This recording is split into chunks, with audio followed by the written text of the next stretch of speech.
Tales of a Fourth Grade Nothing by Judy Blume. Chapter 6. Fang Hits Town. Fudge liked his new bed a lot. There was just one problem. He fell out of it every night. By the fourth night, my mother and father got smart. They pushed the bed against the wall and surrounded the other side with chairs. Now there was no place for Fudge to fall. But every morning, my mother found him curled up in one of the chairs. My father said that they could have saved their money since Fudge was so happy sleeping on an old chair. On Saturday, we had to go to the dentist. He wanted to check Fudge's mouth again to make sure everything healed all right since his flying experience. Dr. Brown is an old friend of my father's. They went to school together. He's always saying he takes good care of me and Fudge because we're chips off the old block being my father. His office is on the other side of the park. It's near Madison Avenue. My mother said we'd make a day of it. And wouldn't that be fun? I'd rather go to the movies with Jimmy Fargo, I told her. But we'll have such a good time, my mother said. The three of us will go out for lunch, and then we'll get new shoes for you and Fudge. I've been out to lunch with Fudge, I reminded her. He's growing up, Peter. He knows how to behave now. I'd still rather go to the movies with Jimmy. Well, you're coming with me, and that's that. I wasn't looking forward to my day, and Saturday morning is always the best day of the week. Every Saturday morning, I clean up Dribble's bowl. Sometimes, if Fudge is very good, I let him watch. I do it in the bathroom. First, I take Dribble out of his bowl and let him crawl around in the tub. I'm afraid to put him down on the floor. Somebody might step on him. But in the tub, I know he's safe. Next, I take the rocks out of his bowl and wash them. The last thing I do is wash the bowl itself. I really scrub it. I even rinse it 2 or 3 times to make sure all the soap is out. When I'm done with that, I put the rocks back in and fill it with just the right amount of water. After I put Dribble back in his bowl, I feed him. Usually, he goes right to sleep on his favorite rock. I guess running around the bathtub really makes my turtle tired. Today, I finished with Dribble just in time. My mother was rushing, mumbling about getting us to Dr. Brown's office in time for our appointment. When we were outside, we took the crosstown bus, then walked a few blocks to his office. As soon as the nurse saw Fudge, she said, "How's my favorite patient?" She gave him a hug and a little book to read. To me, she said, "Good morning, Peter." It burns me up the way people treat Fudge. He's not so special. He's just little, that's all. But someday, he's going to be 9 years old, too. I can't wait until he is. Then he'll know there's nothing so great about him after all. Soon the nurse said, "Fudge, Dr. Brown is ready for you. Come with me now." Fudge took the nurse's hand. Dr. Brown had his rule about mothers in the examining with kids. They're not allowed. Mothers are a big problem, Dr. Brown told me once. I agreed. I looked through a National Geographic magazine while I waited. After a few minutes, the nurse came out and whispered something to my mother. I looked up, wondering what the big secret was. Then my mother said, "Peter, Dr. Brown would like to have you help him with Fudge." "Help him?" I said. "I'm no dentist." The nurse said, "Peter, dear, if you'll just come with me, I'm sure everything will work out fine." So I went with the nurse. "What do I have to do?" I asked her. "Oh, not much. Dr. Brown just wants you to show Fudge how to open your mouth and how he checks your teeth." "What do I have to do that for?" I asked. "I don't need a checkup yet. I just had one last month." "Your brother won't open his mouth this morning," the nurse whispered. "He won't?" I whispered back. "No, he won't," she said again. I thought that was pretty funny. I never considered refusing to open my mouth at the dentist office. When he says open, I open. When we reached the examining room, Fudge was sitting in the big chair.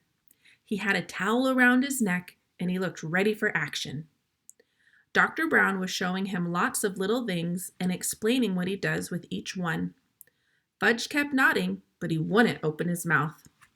"Ah, Peter," Dr. Brown said when he saw me. "Would you open your mouth so I can count your teeth?" That's what he tells little kids he's doing, counting their teeth. Little kids will believe anything. I went along with Dr. Brown's joke. I open my mouth very wide, much wider when I'm the real patient. He put his mirror in and said, "Wonderful teeth, just beautiful, a regular chip off the old block. Such a shame your brother can't open his mouth the way you do." "Can so," Fudge said. "No," Dr. Brown told him, "you can't open your mouth nearly as good as Peter." "Can so, see?" Fudge opened his mouth. "No, I'm sorry, Fudge," Dr. Brown said. "It's still not as good as Peter." So Fudge opened his mouth really wide. "Count teeth," he said. "Count Fudgy's teeth." "Well," Dr. Brown pretended to think about it. "Count," Fudge shouted. "Well," Dr. Brown said again, scratching his head, "I guess as long as you're here, I might as well count your teeth." So he checked Fudge's mouth. When he was through, Fudge said, See, just like Peter." "Yes," Dr. Brown said, smiling. "I see that. You're just like Peter." He gave me a wink. I liked the way Dr. Brown tricked Fudge into opening his mouth. So when he was through examining him, I whispered, "Couldn't you make Fudge some false teeth until his grown-up ones come in?" "No, he'll just have to wait," Dr. Brown said. "But he looks like he has fangs," I told him. "You'd better not say that in front of your mother," Dr. Brown said. "I know it. She's not too big on fangs." Dr. Brown thanked me for helping him. My mother made another appointment for Fudge. The nurse kissed my brother goodbye, and we left. "That wasn't so bad, was it, Peter?" my mother said. "It could have been worse," I admitted. We headed for Bloomingdale's, where we got our shoes. There are 5 salesmen in the children's shoe department. 2 of them my mother doesn't like. She thinks they don't measure my feet carefully. That all they care about is selling shoes, even if they don't have the right sizes in stock. The other ones my mother thinks are okay. There's one she likes a lot. His name is Mr. Berman. I like him too, because he's funny. He usually makes believe that the right shoe goes on the left foot, or that Fudge's shoes aren't really for me. Anyway, when Mr. Berman waits on us, buying shoes is always fun. Today, Mr. Berman spotted us right away. He always remembers our name. "Well, if it's the Hatcher boys," he said. "In the flesh," I told him. Fudge opened his mouth for Mr. Berman. See, all gone." "His teeth," my mother explained to Mr. Berman. "He knocked out his top 2 front teeth." "Well, congratulations," Mr. Berman said. "That calls for a celebration." He reached into his jacket pocket and pulled out 2 lollipops. He handed one to me and one to Fudge. "Ooh," Fudge said. "Lolly." Mine was root beer flavored. I hate root beer, but I thanked Mr. Berman anyway. "I'll save it for after lunch," I told him, handing it to my mother. She put it into her purse. Fudge got a lemon lolly. He ripped off the paper and started sucking right away. "Now then, what'll it be, boys?" Mr. Berman asked. My mother answered, "Brown and white saddles for Fudge and loafers for Peter." "Okay, Peter, let's see how those feet have grown." I slipped out of my old shoes and stood up. I stuck my left foot into Mr. Berman's foot measure. Then he turned it around and put it in my right foot in. That's another reason why my mother thinks Mr. Berman is good at selling shoes. He measures both feet. Some other salesmen only measure one. My mother says feet can be different sizes, even on the same person, and it's important to make sure the size fits the biggest foot. "What color loafers, Peter?" Mr. Berman asked. "Brown," I said. "Same as my old ones." When Mr. Berman went into the back to look for shoes for me, my mother noticed a hole in the toe of one of my socks. "Oh, Peter, why didn't you tell me you had a hole in your sock?" I didn't know I had one, I said. Oh, I'm so embarrassed. It's my sock, Mom. Why should you be embarrassed? I asked. Well, it looks terrible. I mean, to come shopping for shoes with a hole in your sock? That's just awful. Can't you hide it a little? Where should I hide it? Try to get the hole in between your toes so it doesn't show, my mother said. I wiggled my sock around, trying to rearrange my hole.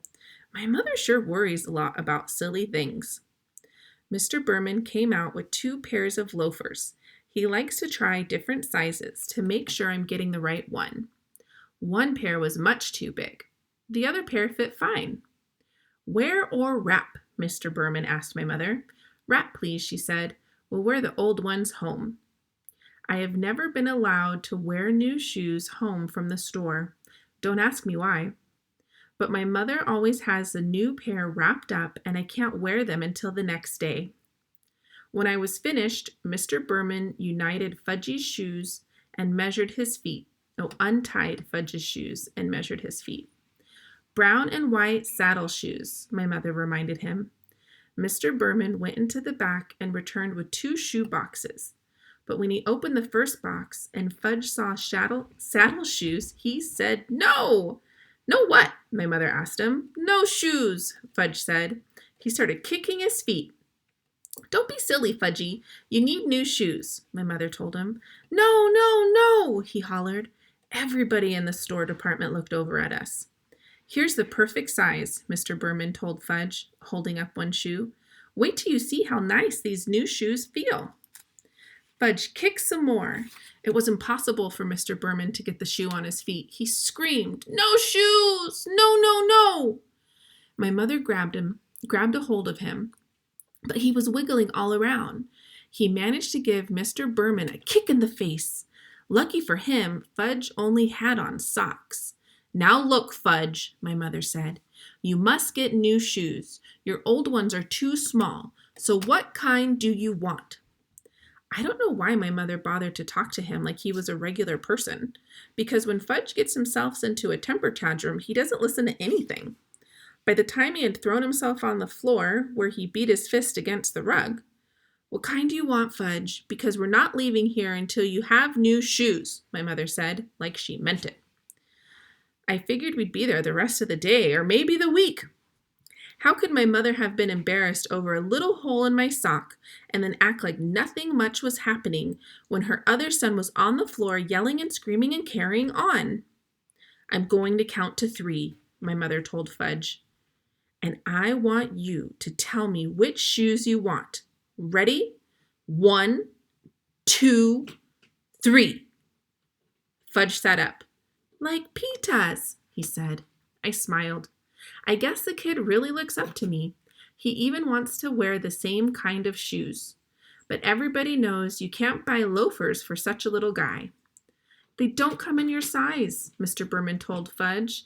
"Yes, yes, yes, yes, like Pita's," Fudge hollered. Mr. Berman held up his hands and looked at my mother as if to say, "I give up." But my mother said, "I have an idea." She motioned for me and Mr. Berman to come closer. I had the feeling I wasn't going to like her idea, but I listened anyway. "I think we'll have to play a little joke on Fudge," she said. "What do you mean?" I asked. "Well, suppose Mr. Berman brings out a pair of saddle shoes in your size and—" "Oh, no," I said. "You're not going to get me to wear saddle shoes, never." "Let me finish," my mother said.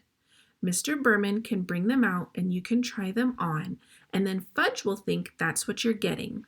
But when we leave here, we'll take the loafers." "That's mean," I said. "You're taking advantage of them." "Since when do you worry about that?" my mother asked. "Since now," I told her. "Look, Peter," my mother said, checking her watch. "It's 12 o'clock. I'm starved." "Me too," I said. "Well then, if you ever want to get some lunch, let's try my idea." Okay, I said. I sat back in my chair while Mr. Berman hurried to the stockroom again.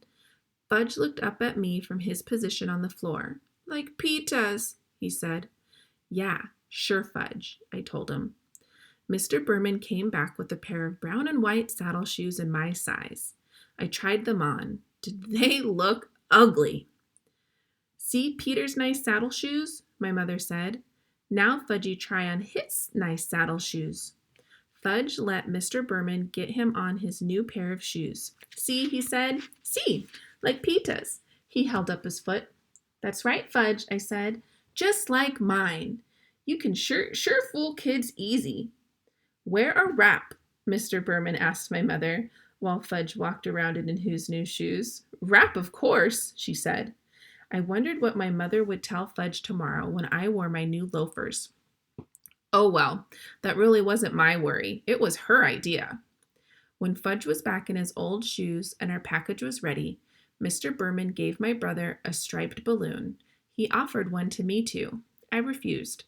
How could he think a person in 4th grade might want a shoe store balloon? That wasn't so terrible, was it, Peter? My mother said as we left the store. It wasn't? I asked. Well, it could have been worse, my mother said. I suppose, I answered.